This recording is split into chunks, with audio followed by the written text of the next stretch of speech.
Hey y'all, it's Morgan. I'm long overdue to make a statement regarding my last incident. I wanted to collect my thoughts, seek some real guidance, and come to you with a complete thought before I did. I was made aware of the video being posted to TMZ with hardly any time to think before it was released to the public. I was asked if I wanted to apologize, and of course I did. I wrote many detailed thoughts, and only a portion of those got used, which painted me in an even more careless light. I'm here to hopefully show you that that's not the truth.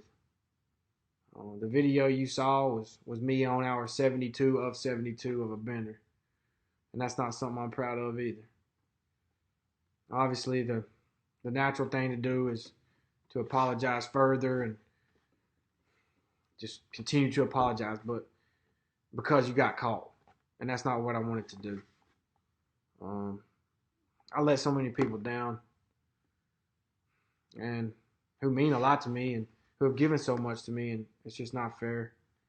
I let my parents down, and they're the furthest thing from the person in that video.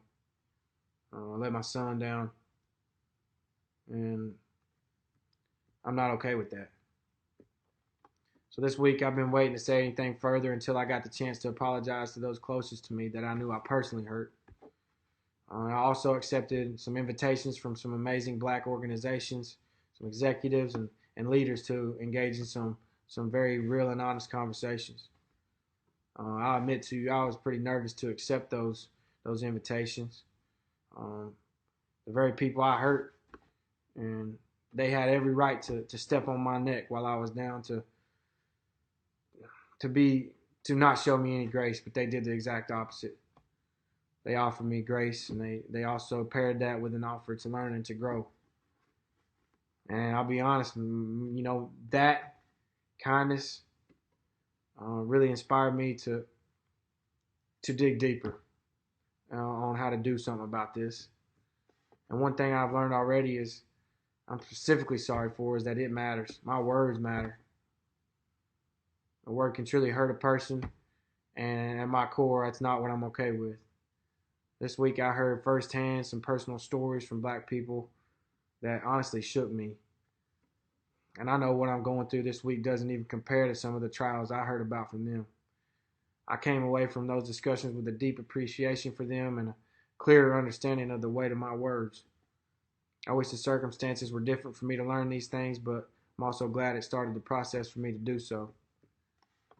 I've got many more things to learn, but I already know that I don't want to add to any division. This week was a big lesson that sometimes we can do just that without even knowing it. Our actions matter, our words matter, and I just want to encourage anyone watching to please learn from my mistake. There's no reason to downplay what I did. It matters, and please know I'm carefully choosing my next steps in repair. I want to end this update hopefully on a more positive note. Since that video was taken, I've been sober for 9 days. It's not all that long of a time, but it's enough to know the man in that video is not the man that I'm trying to be. I've had this week to think about times when I'm sober, and I'm really proud of who I am and my actions for the most part in those moments. When I look on the times that I'm not, it seems to be where the majority of my mistakes are made. So I decided to go off the grid for a little while and get used to making good decisions. I want my team, my family, my friends, and even strangers to trust me. Hell, I want to trust me. Who knows if I'll be able to live down all the mistakes I've made, but I'm certainly going to try.